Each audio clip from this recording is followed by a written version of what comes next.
race. Yeah. You kept all the uncensored conversation with She wants to see Oh, which you do, one yes, was. you do. It's fun, and sometimes you forget that you're really broadcasting. Yes, You know, well, and- I know it quite well. Sometimes we do, yeah. Yeah.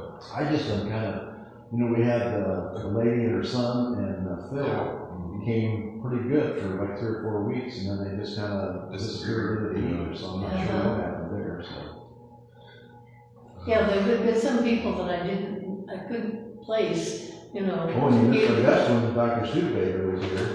Really? He was looking, if you're interested in dating, he was looking for somebody to date. He's divorced his last wife. And His last wife. Yeah, well, that's number 3, I think. Yes, oh yeah, he sounds really, really good. That's not broadcast. He's looking for someone to take care That's of not him. being broadcast, is it? Yes. Oh. We have a pretty limited audience, though. We need to keep that off until we start that. Well, Dolly just said that's the best part of the service is hearing the gossip at the beginning. Yes. Yeah. Well, maybe. That makes it really like church. Church Church is before church and what happens after church. There you go. The chat that happens, what happens during church is just kind of the routine stuff that you can get anywhere. What are we thinking about our closure? We're just in the process of checking everything, and it's basically, we have enough money, and I'm willing to keep on, to me, this is part of my life, is preparing for Sundays. I keep asking people what they want for a topic to try and make, and that's what's, I've kind of gone off, I'm trying to get off the heavy-duty political stuff, because I know that offends some people. Doesn't offend me, but it's And you can't, what's happening in the country is an unfolding disaster. I mean, I'm going to talk about that today. I was talking about to one of the past heads of the Palestinian, and it was hard for me to follow what he was saying, and but he was saying that they couldn't travel any place even before the big event happened. Right. That they'd have checkpoints all the time and all that kind of thing. They Of course, close yeah. their roads. Yeah, And of course, cut them off from their it farm. wasn't fields. genocide then, though. But it was the same, it's the same thing that's happening in our country. And this new Genocide- thing doesn't change any of that.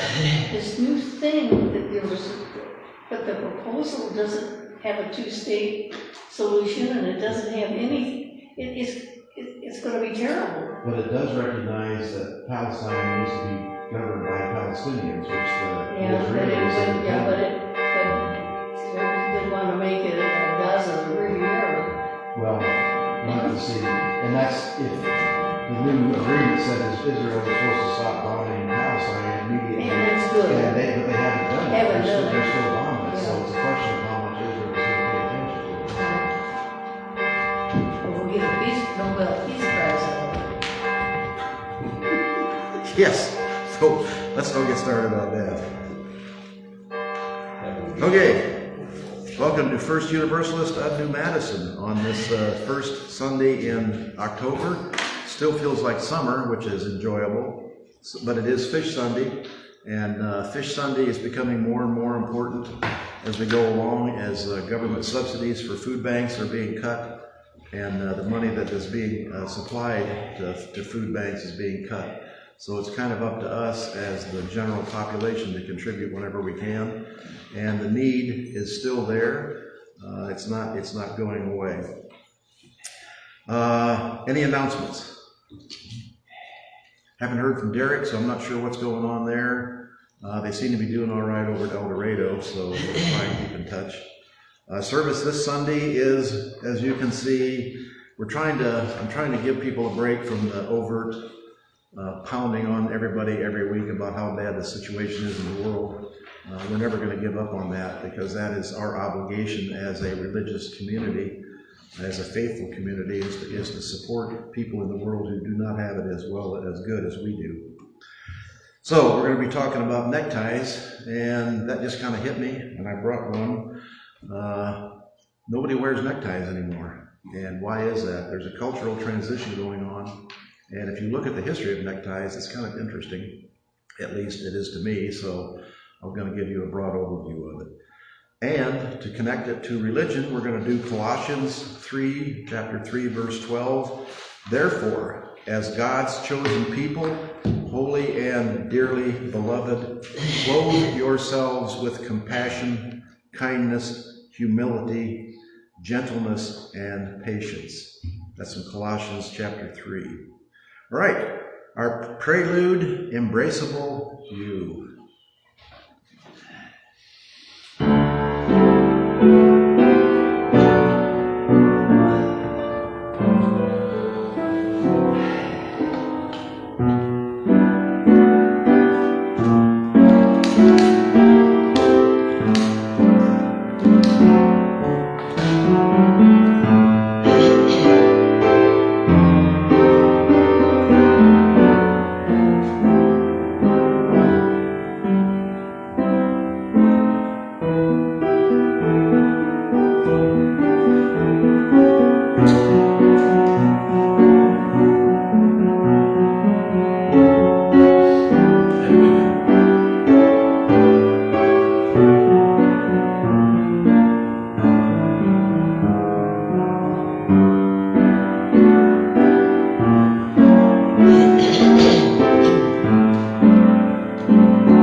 Embraceable You. Music from the past. As we get older and our community gets older, we're going to be dwelling on the past quite a bit. So get used to that. Our chalice lighting. I light this chalice for you.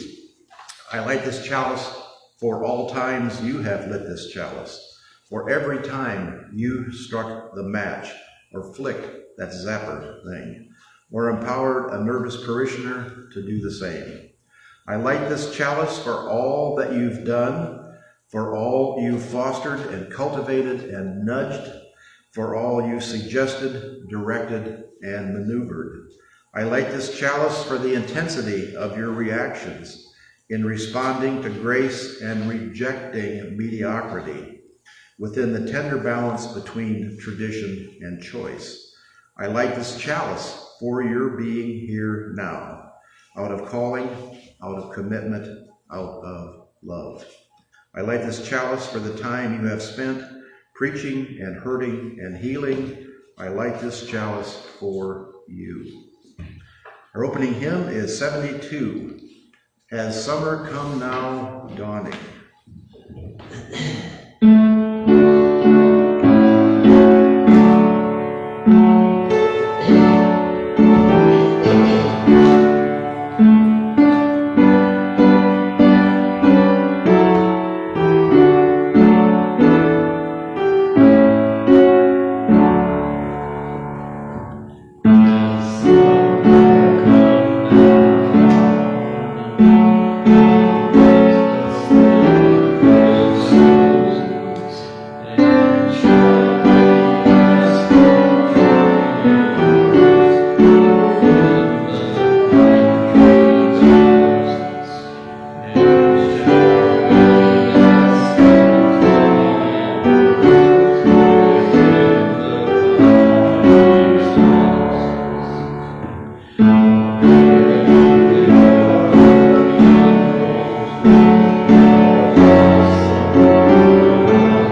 pretty much hit all the seasons there. Would that this Yuletide spirit, it be with us all the time.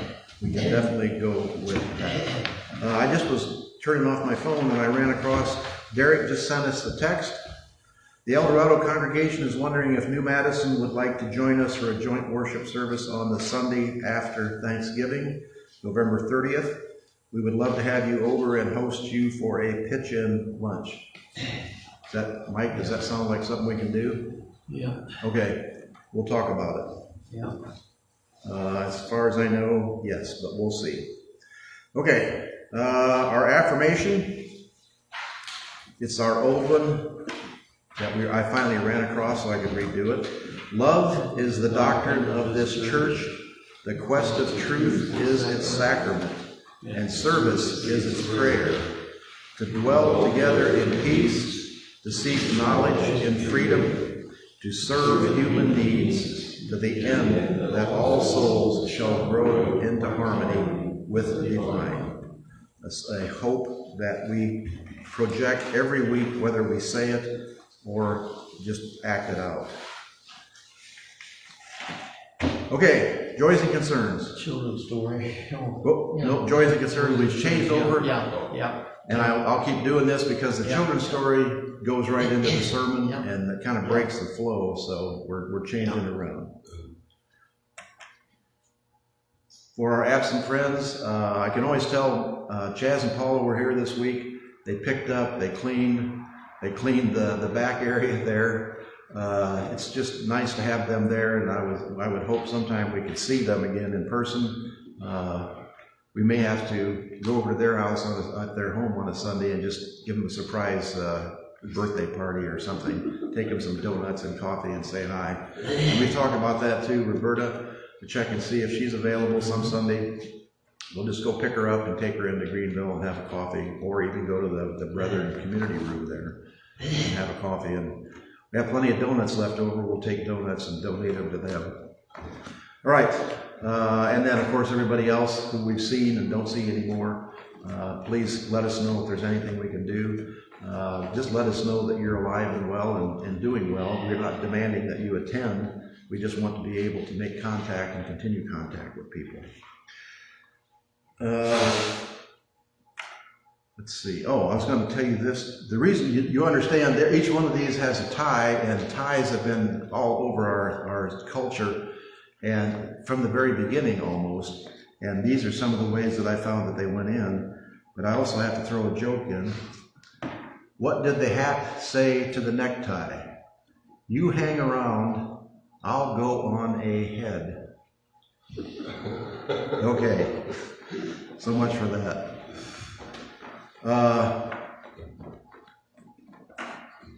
There's so many things going on that we have to talk about. Israel. There is a promise of agreement in Israel, and we light a candle for that. Hamas has agreed, but of course Hamas always has conditions. They've agreed to release all the hostages, and they haven't put any preconditions on that, but they have put on preconditions on how the ceasefire works. And that's going to be the sticking point, because even President Trump said when the ceasefire is agreed to, not formally, but just informally agreed to, Israel will stop bombing Palestine. That has not happened. They are still bombing and killing Palestinians even as we go along. And there was like 50 or so killed last night. So the situation is not improving there. There is hope that we can come to a resolution, but it is going to be a very difficult situation. In the wide world, more and more countries are recognizing Palestine as a nation, even though they don't have an individual nation yet. The only thing preventing the United Nations from doing that is being rejected by the United States, is stopping the United Nations from doing it. The majority of the United Nations sees Palestine, and the majority of the United Nations sees Palestine as being the victim of genocide. And intentional, even no matter how much the Israelis say they are not intentionally holding up supplies, refugee supplies. If you notice, there was a flotilla of like 60 or 70 small boats trying to bring food and supplies to Palestine. They were intercepted by the Israeli Navy and taken into a prison on the Israeli property. Greta Thunberg, the Swedish peace activist. The report I saw said she was basically being tortured. I don't know whether this is true or not, but they said they made her crawl across the floor and kiss their Israeli flag. I don't know if that's something somebody made up. I don't know why she would do it unless they actually dragged her across the floor. So when she's released, we will find out about that. But the fact that the sad thing is that we consider this as a possibility. Israel and the Jewish people, as people who suffered for generations, have now turned around, and when people cast these aspersions on them and accuse them of these atrocities, it used to be you would say that's totally made up, the Jews would never do that. The sad thing is that is no longer the case. There is too much filmed activity, too much film proof of what the Jews have been doing, not all the Jews, but some of the Zionist Jews have been doing to the Palestinians, that we now believe that. So, Ukraine, one of the largest attacks last night with cruise missiles and bombs on Kyiv, a number of people killed again.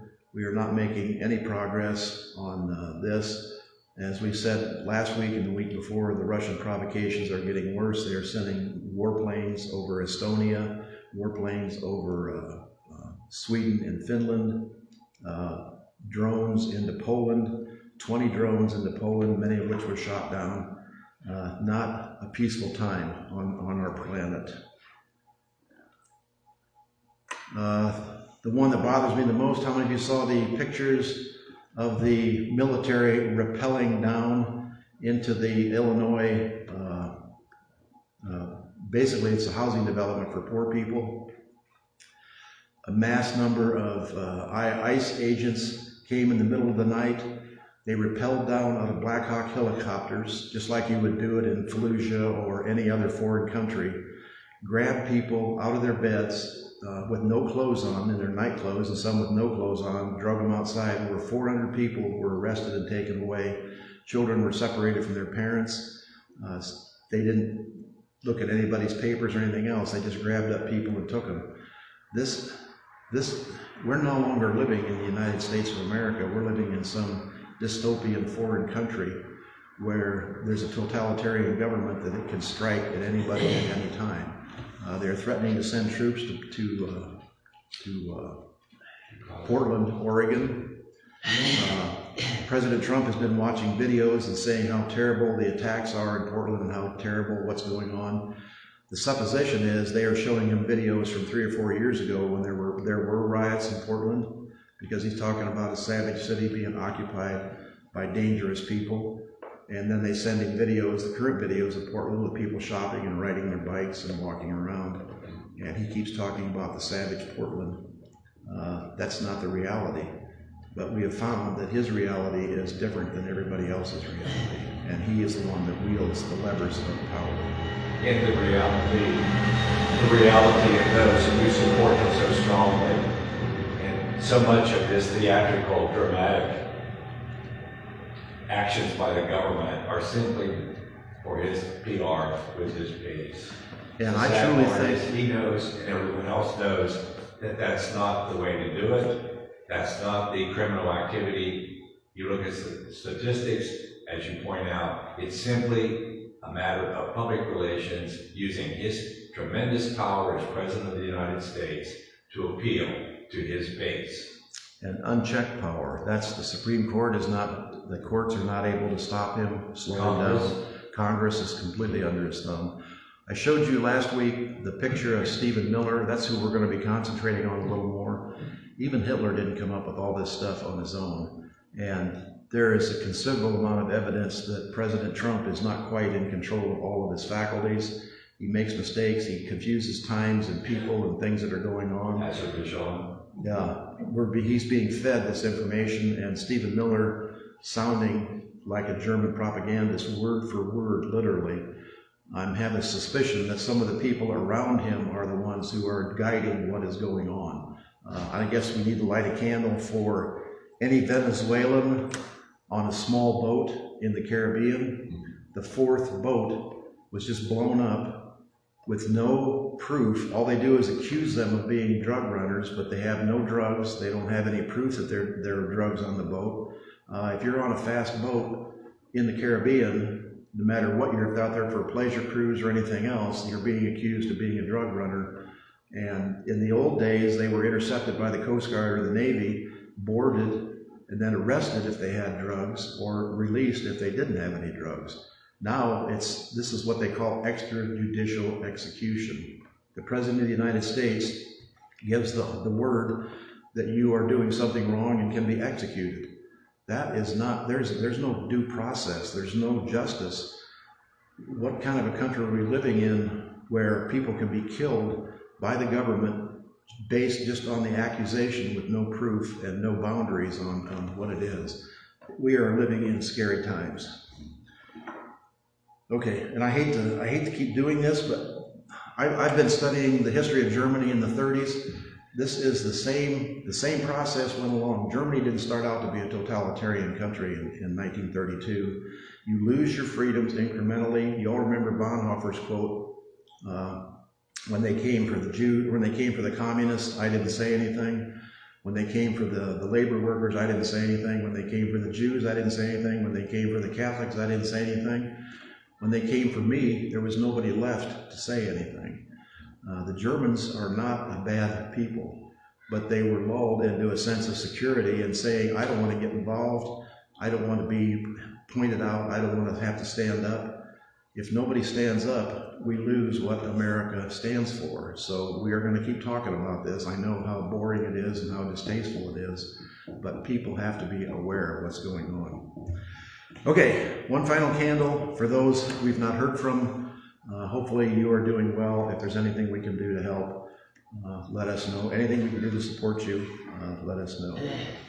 Okay, ties. Ties are pretty interesting if you go back. They started a long time ago. The first ties were in the 1500s. The Czech army, the French hired Czech mercenaries who wore these fancy neckerchiefs with fancy knots tied in them. The French king at the time, I think it was Charles, really thought that was pretty amazing, so he started the trend. Whenever the king does anything, everybody else does it. You've seen people with bandages on their ears walking around.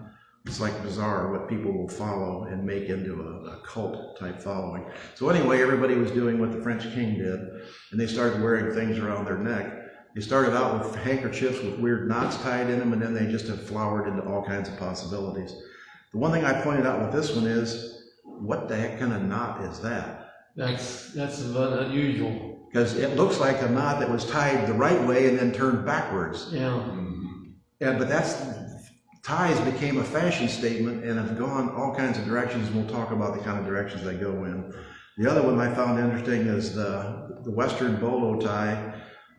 They had neckerchiefs, which they had a practical reason to wear those, to keep the dust out and to have something to wear over your nose when it was dusty, and just to wipe your brow with when you were sweaty. But to go fancy on church, you can't see a cowboy tying a fancy tie, so they put two pieces of rawhide together and put little things on the end of it, which is still kind of neat, I think. So, okay, now let's see if this will play.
back the other way. Okay, anybody know the genesis of Yankee Doodle Dandy? You know the history of that song? That was started in the Revolutionary War, right at the beginning of the Revolutionary War. The reason I put it in was in the first verse. Macaroni. Anybody know who macaroni is? What the whole point of macaroni was? It turns out neckties, when they came from France to England in the 1600s and early 1700s, they became, because it was the rich people were the only ones that could afford or even had clothes that they could wear ties with. The fashion ties, you saw the fluffy ones, the wide ones, the kerchiefs, and even the ones that turned into ties with fancy knots. The knots became incredibly complicated. The guy who started this trend, his name was Macaroni. And the British were making fun of the primitive Americans in the Civil War, how stupid they were and how plow peasant, wearing stupid clothes and clogs on their feet. And the Americans, this was basically wasn't penned by some famous author. This is something the troops put together, which you can kind of get a glimmer of. Where does that, with the girls be handy? Where did that come from? But it must be pretty important to those guys as the troops because they put it at the end of every verse. So, but one of the things they were doing was making fun of the British, put him on a pony and called him Macaroni. At that time, everybody knew who Macaroni was. He was a British dandy, a fop, somebody who was thinking of dressing up and how important it was. And the Americans, bring your fancy necktie over here and we'll show you what to do with it. And there's one verse that has we'll tie it around your bloody neck or around your bloody waist. So there's some real, and you heard about Captain Washington, which at the beginning of the Civil War, he was a captain. He wasn't General Washington at the beginning. So there's a lot of these things that you hear, these songs that we have in our history that people think are patriotic, there are things behind them that have real meaning and real import. So the cravat, that is the original idea of a tie. It wasn't tied, it was a neckerchief that was tied around. Became a style accessory for gentlemen and was associated with power, wealth, elegance, and I've added professionalism and social prominence. A group of young British gentlemen who called themselves macaronis helped popularize the tie in 1760. In the early 1800s, Napoleon wore one during the Battle of Waterloo. In Regency England, a young dandy named Beau Brummel, remember hearing that name from somewhere in the past, helped to solidify the importance of how a cravat was tied. The young fashion icon wore a complicated knot that appeared effortless, but was actually incredibly intricate and took hours to get correct. His style was financially accessible to upper-class gentlemen, so it caught on quickly. As the use of these precise knots spread, the notion that a well-tied knot was the mark of a true gentleman arose. The beginnings of how important the necktie was. In fact, we still consider a knot was the sharp dress was the mark of a man of taste today. Incidentally, Brummel also started the trend of wearing black evening wear, another trend that still endures today. Whether it's the corporate boardroom or a traditional ceremony, the necktie stands as a powerful symbol that transcends beyond mere aesthetics. It is an embodiment of history, culture, tradition, and personal style. Think about where neckties were in the history of the United States. We'll go into that a little bit. Let me actually jump into that. In the 1920s, a New York tie maker named Jesse Langsdorff came up with a new way of cutting fabric when creating a tie. He cut the fabric on an angle and then sewed it into 3 segments. That creates the tie that we know, with the front fold and 2 folds in back, which meant it stayed in its original shape on a long-term basis. It was more easily tied and it became a manageable width. The popularity of his necktie is still with us today. It's still a version today.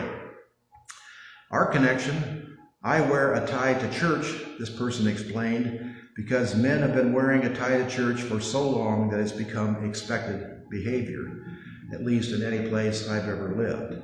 There's nothing special about wearing a tie in itself, but because it's expected, if I didn't wear a tie, it might cause someone at church to be concerned or disconcerted. When do you suppose this was written? 1990s. And at that time, wearing a tie to church was something that everybody did. Not only church, where else do you see ties, or did you see ties in the 90s and the early 2000s? Business. If you had a business, it was required that you, particularly in the bigger cities, but even in towns like Greenville, if you had a real estate firm, or if you wanted to be taken seriously as a business person, if you're running a tire changing shop at Goodyear, nobody expects you to wear a tie. Although I have seen managers of tire shops come out of the office with a tie on. What does that tell us? He's the boss. That means he's the manager, he's the boss, because he's not going to be changing tires and getting his tie dirty. Where else did you used to see ties all the time? We've talked about church, don't see there anymore. Funerals. Used to be, when you went to a funeral, every man dressed as respectful for the departed by wearing at least a clean shirt and a tie. Now, and this is the same weddings, when you used to go to weddings, everybody wore a tie. Now you go to funerals and weddings, people are there in shorts and a t-shirt. Everything becoming casual. Yes, everything has gone casual. And I applaud people for going. I just find it, that's the sign that you're getting old. When you say things are better in the old days, there's really nothing better about wearing a tie. It's the whole point is showing respect without having to say anything. And I'm a whole part of that. I grew up thinking that that's what ties were for, is to show that you're taking part of that tradition as a business thing. I always admired my college professors because they came in with ties, and I have a real affection for those, those little knitted ties. That's kind of a college thing. It was when I was going to school in the 60s. All the college professors with the avant-garde, they didn't wear fancy ties with decorations. They wore those little knitted ties. Yeah, the narrow knitted ties, and I've got a whole collection of those. Every time I go to Goodwill, if there's a bunch of them hanging there, I'll bring them. But they wore corduroy pants and a knitted tie, and it wasn't a button-down shirt. It was just a shirt with a collar. So that kind of shows us being trapped in our history. And we have to be amenable to change. We have to kind of go with the flow. That's something that's going to happen to all of us. What I will say is it gets easier the older you get to say, the heck with that. I'm old enough. I don't have to comb my hair. I don't have to put on socks. I don't have to do whatever society says because I get dispensation. They say, oh, that's an old fart. He doesn't know what he's doing anyway. So you can get away with stuff you couldn't do before. Okay, I'm going to connect it back into the church. I have a Brethren history and I admire the Church of the Brethren. They were a farmers' church. They came from Europe as farmers. They settled in the United States as farmers. Farmers were had the same history. The Church of the Brethren was a simple living church. They believed in simple dress. They actually didn't believe in collars at one time. They certainly didn't believe in neckties, but farmers don't wear neckties anyway. Another interesting point, the Church of the Brethren, the original Church of the Brethren, and still some remnants, the women wear a prayer covering. You've seen the little things the Amish women wear. It's either a bonnet.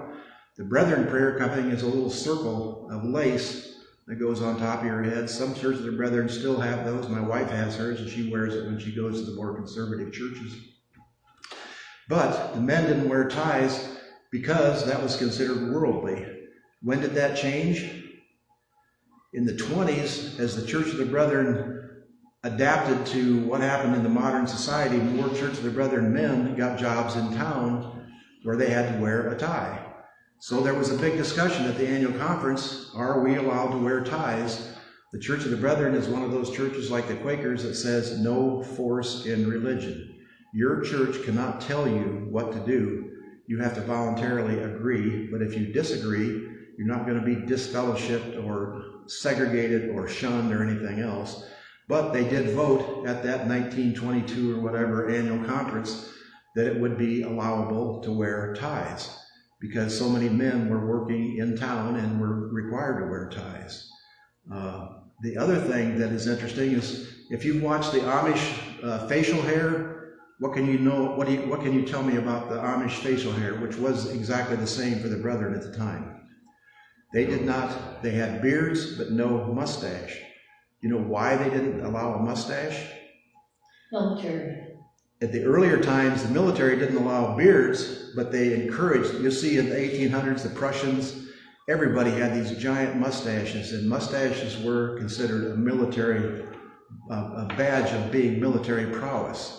So the Brethren said, grow a beard, but no mustache. The Amish continue that tradition even today. When an Amish, they do not grow beards until they get married, and when they get married, they grow a beard and never cut it. Interesting affectation. So many of the things we do in the world are because Dad did it, Granddad did it, great-granddad did it. What's the rationale? Nobody really knows. It's just because that's the way we do things. That is kind of slipping away, or maybe it's changing. Maybe people are doing things because that's the way they do it on TikTok. So maybe people haven't changed at all. We've just changed how we get our affectations.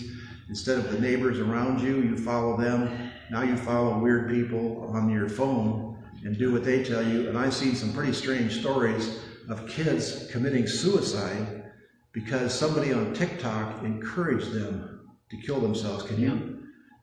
It's almost inconceivable, number one, that somebody would do that, and number two, that somebody would actually do what they were told to do by somebody on their phone. Yeah. But we have to keep in mind the weakness of the individual human will. We see people doing things all the time in our situations, in our lifetime, which don't make sense, which are cruel, which are nasty, but they've been told to or encouraged to do by people far away, and they seem to do it without any problems. Okay, talk about the transition from the 20s. Corporate boardroom traditional ceremony, the necktie stands as a powerful symbol, an embodiment of history, culture, tradition, personal style. That was the other thing, is the necktie became, for an easy way for a person, for a man, which is, I guess let's go back a little bit. Neckties used to be the territory of men individually and totally. Where do you see neckties now? Remember Annie Hall, the movie Annie Hall? That was like in the 60s, early 60s, the first time a woman wore a necktie. Actually, not the first time. The German singer, I can't remember her name right now, Marlene Dietrich, wore a tie in the 20s. So, but now you'll see in women's dress, you're seeing ties more and more often. On the award shows or on the late night talk shows, you'll see women wearing ties. So ties are becoming a unisex thing. They are slowly transitioning. There's still a statement of style, a statement of personal individuality. And that was the fun thing about neckties. I've got a fairly decent collection. This one is an EMS tie. It has helicopters, ambulances, the caduceus.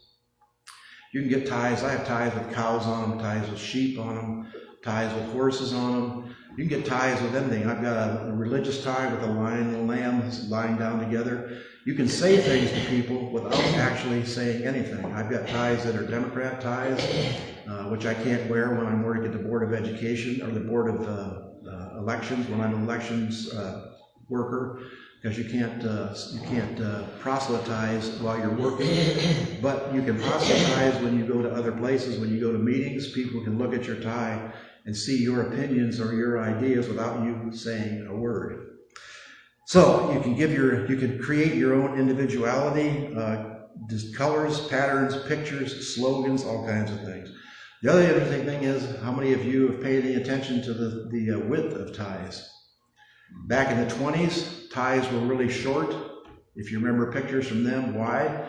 Because they didn't want them getting caught in things. Now ties are getting really long. Why? Because they look funny when you open your suit coat up and the tie comes like to here. People think that looks funny. And you'll notice on one of our prominent political figures, the tie almost reaches, and he's being made fun of because the tie almost reaches his knees. It's an extremely extra long tie. I'm not sure what the deal is there. And one of the funny things about ties and sport coats is, it always strikes me as strange when you see somebody with their coat buttoned and a little angle at the bottom and then the tie hanging out below the angle. That just seems weird to me. Whenever I had a tie that was long, this has been 20 years ago, I would tuck it into my pants so it didn't hang out down the bottom. Just interesting little points. Bow ties. What's the bow tie? It's like a symbol. You don't have to say anything. When somebody's wearing a bow tie, what do you think? Academic, or a nerd. or lol. Yes, or just somebody who is beating their own drum, basically, someone who's not afraid to stand up to the aspersions of, oh, that guy's a nerd or he's weird, and then it's kind of created its own little niche, which is where what happened to my,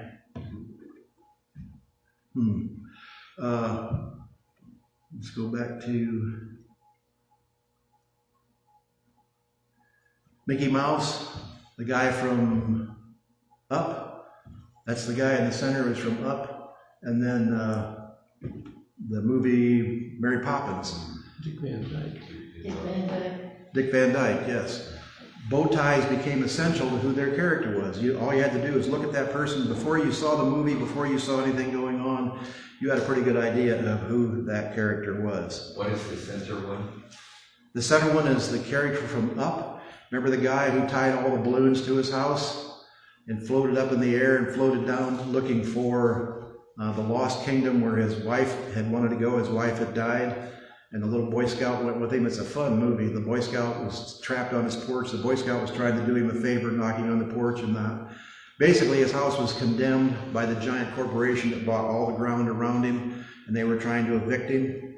So he decided to escape and flew away to a South American waterfall place where he rescued a bird that this other guy was trying to capture. It's a strange story, but it's a really lovable story of a guy who really cared about his wife and lost his wife. I think Ed Asner was the voice of that. Looks like Nelson Rockefeller. Yeah, I'm not really seeing Nelson. Nelson Rockefeller. Then you got, I think Nelson Rockefeller was the evil guy who was trying to capture and the evil guy, it's a funny movie, he created a thing to put a collar around his dog's neck that translated their barks into words. So if you hear anybody saying, I'm doing this, squirrel, that's from look. The dog there would be easily distracted when somebody said squirrel, and he would turn away, and instead of whatever he was doing, he would be distracted by that. So anyway, bow ties became really important for something like that. Then the Western tie, we talked about that, a little bit of the piece of rawhide and a little bit of cast pewter. They make them with eagles, American flags, Indian symbols. That was something the cowboy could carry easily, didn't get dirty, there's nothing really happens to it. But even out west in the 1800s, it was considered important if you were going to church or a wedding or someplace that was considered formal, that you had something around your neck to say, I recognize where I am, and this is my expression, this is my way of doing it. So, basically, that is what we're looking at, is the transition as culture changes, the little signposts, the little indicators as we go along of how culture is changing. Neckties are a sign of the culture changing, the disappearance of neckties to becoming more and more casual. And for us old people saying, I'm not going gently into that dark night, I'm going to fight and still wear my necktie. And people say, that's fine, go ahead, we don't care. Your necktie means nothing to us. But it is still a way of standing up and saying, this is what is something that's important to me, and a cultural tradition that I will stick to, kind of like going to church, kind of like joining a volunteer club, all the things we've talked about before that are slipping away of civilization. Does not mean civilization is going down the tubes. It means civilization is changing, and we have to figure out ways to adapt with it. We have to try and understand, and that's what we're trying to do, is understand what the changes are and understand there are some basic bedrock fundamental things that need to stay the same. Caring for other people, creating a community, having respect for other people, those things need to remain the same no matter what the indicators are of how we do that. That's what we're looking for on our services. That's what we're looking for when we ask for contributions. What do you want to hear about? If you have any ideas. Basically, I'm kind of going as far afield as I can. Anything that comes to mind now is something that we're going to talk about, hence neckties. So I hope it hasn't been too boring. And if you have comments or ideas, anything you want to... Yes. Very, very interesting, Tim. So I always like neckties. I have several hundred of them to this day, packed in boxes and lying in my closet. And in the early days of teaching, teachers were required to Yes. wear neckties all the way up until probably, in my experience, from probably the early 70s where I started, up through the maybe mid to late 80s. And then school administrators, of course, continued to wear them. One of the fun things of neckties is if you really like them and you cultivate your collection, or curate it, I should say. Yes. You can get different subjects, as you mentioned. You can get figures, you can get reps, which were used by British fraternities and gentlemen's clubs. You can get anything, really. And my students would look forward to what necktie I was wearing. It was a thing at first, just as a casual interest, and then it became, can we get Mr. Ross to talk about the necktie and cut 15 minutes out of chemistry class? Yeah. An ulterior motive. That's right. But it was always lots of fun. And once going down a hallway, I overheard a student, did you see Mr. Ross's necktie today? So it was popular. What can I say? And I had other colleagues also liking them. But then you wonder, when you achieve a little more wisdom in the world, longer in the tooth, what am I going to do with all these neckties?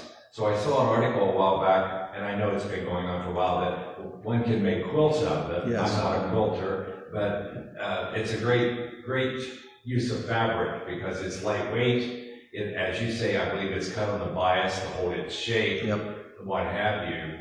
So neckties are very interesting, and once on travels, early days, I would pick up a necktie in a foreign city or domestic city, and of course it was one more thing that add to my Collection. for student inquiry as well. Yep. And so that was a lot of fun. I was in Italy for my first time ever, and I went into a menswear store, which I had read ads in magazines, what have you, was one of the finest in the world. Not that I was going to buy anything. And it was Brioni, and their neckties started at $175 and went on forward. Just a few years back, I don't need any more neckties. I was looking on eBay thinking I might be able to snatch up a Brioni tie for $15 or $20 maybe. They start at $85 to $125, gently used on eBay. So if one really thinks about it, one can make investments in ties.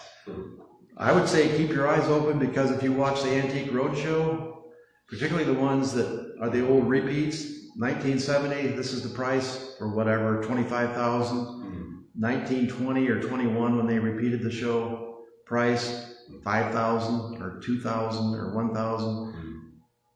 People, younger people do not treasure the things that us old people treasure. No. The fancy furniture that was built, those tall boys that are like 8 feet tall and have fancy woodwork, used to go for $100,000. Nobody has a place to put them. Nobody wants to move them. It's kind of like pianos. It used to be everybody had to have a piano, and pianos were worth money. Now you can't even give a piano away because nobody can move it. Ties are the same way. If you go to the Dark County Fair, in the women's tent, or the whatever they call it, the cultural tent down there on as you're going toward the stock bars, domestic arts, they always have a showing of quilts. Some pretty amazing quilts, and I've seen quilts made out of ties. Yeah. So, and they're pretty incredible. My wife is a big quilter, so she always is kind of gawking at those. The other thing I didn't mention that Mike mentioned, identification, school ties. Schools have patterns, tartan ties. The English, the Scots have their own tartan, and they make a tie out of that so you can identify where they came from. There's patterns of colors and stripes and things that identify what school you went to. And they're used in commercial markets in the U.S., but if you were to wear that in the U.K., it would be considered extremely rude and unpopular and ungentlemanly because you did not belong to that club or that school. Exactly. Here, designers use them often, Ralph Lauren and others, simply to sell more ties. Yep. So there's still a kind of tendril of the history attached to it if you're with people who have the awareness, the cognizance of what's going on. But that is, like many other things in our culture, fast disappearing. So we have to get together in our old person's club to reminisce about the old days. And the knots are also different depending on the time period and the style. I think it's a 4-in-hand. The Windsor And knot. Windsor, named after the Duke of Windsor, Yes. because he basically was at least reported to have invented that particular style, or his valet. Yes.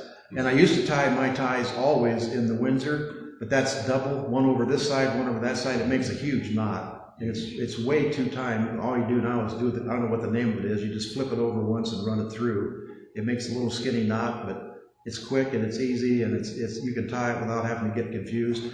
But there was a list, and I didn't go through it. There's a list of like 20 or 25 different kinds of knots that you can tie.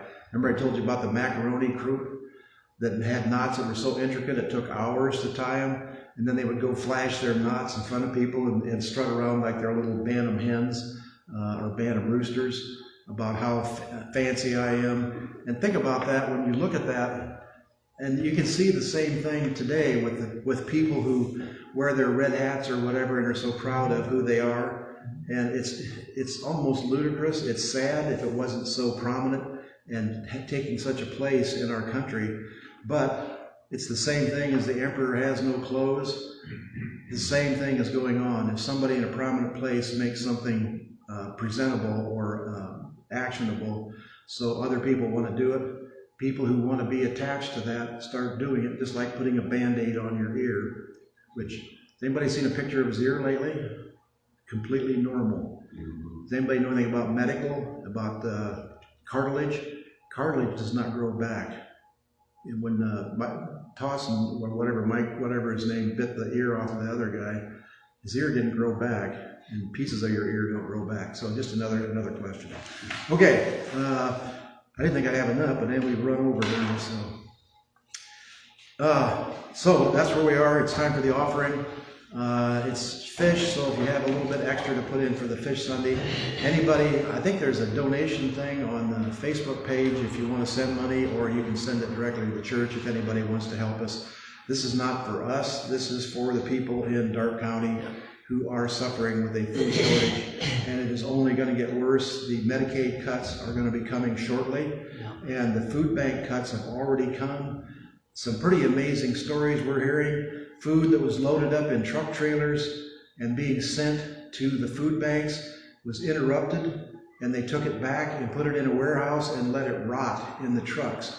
These people, their insensitivity and their enjoyment in seeing the suffering of other people is incredible. It's almost unbelievable, and it hurts my heart to see it every time they do it. And we haven't even talked about the number of people in Africa and Southeast Asia that have died because the medication that aid sent has been interrupted. Malaria medication, I've got a couple pictures of a little girl who got malaria, 10 years old, would have easily been cured by the medication which was stopped. She died 2 weeks later because she did not have the medication that these people in the United States stopped. Actually, we need to light a candle for soybean farmers. You know what's going on there? China has bought 0 soybeans. China used to buy 40% of American soybeans. These people are in a world of hurt. They have no market for their soybeans. Our thoughts and prayers go out to them. Okay, what are we hearing? Love will guide us.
Once again, the value of something old.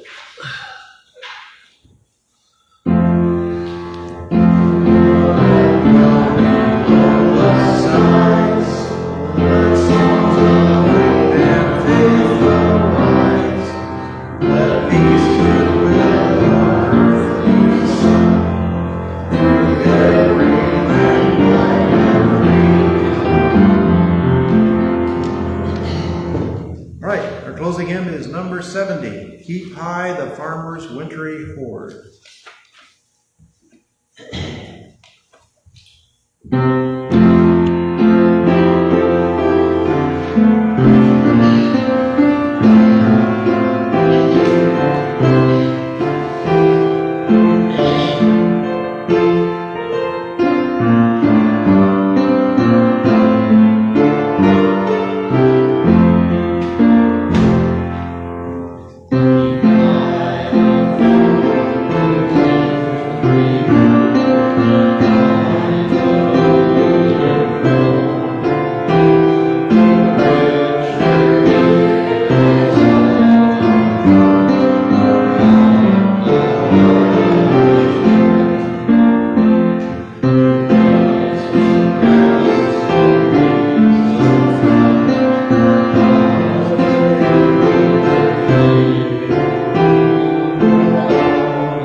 John Greenleaf Whittier, 1807 to 1892. Isn't that amazing?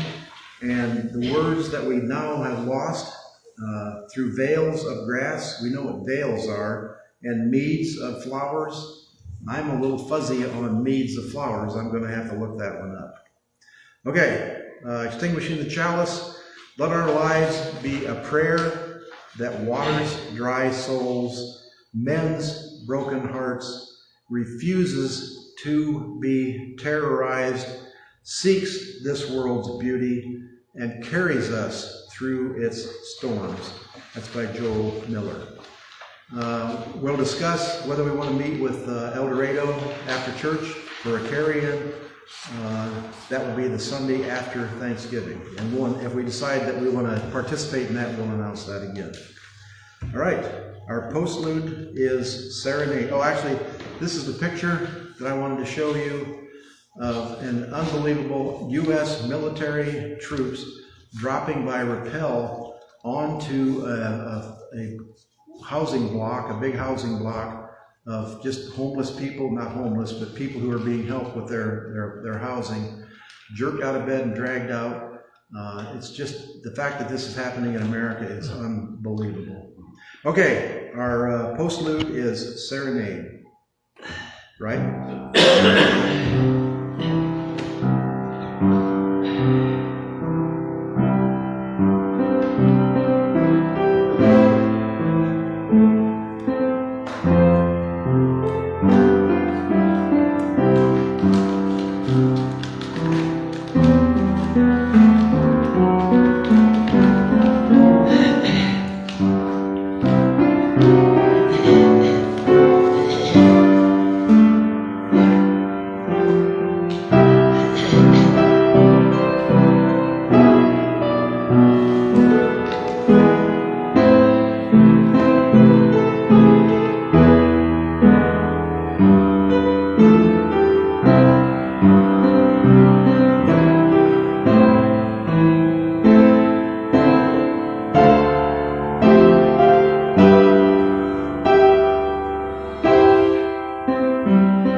wearing a necktie. I don't know how hard it was to find that picture.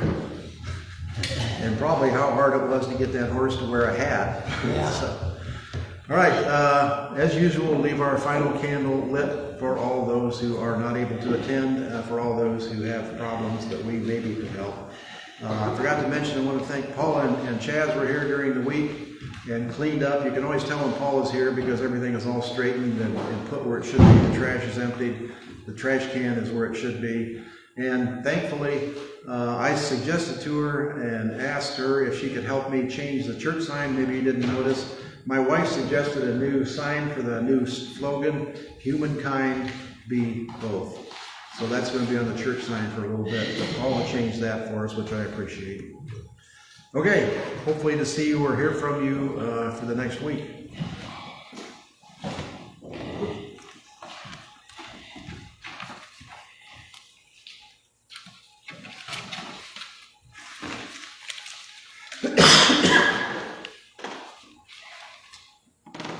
Evidently, it's a potluck at El Dorado, It's what? a potluck. Yes. Where they, Carry in. Sometimes they say don't bring anything, we'll supply everything. yeah, But I never heard the term pitching before, but that's the same Yeah. thing. So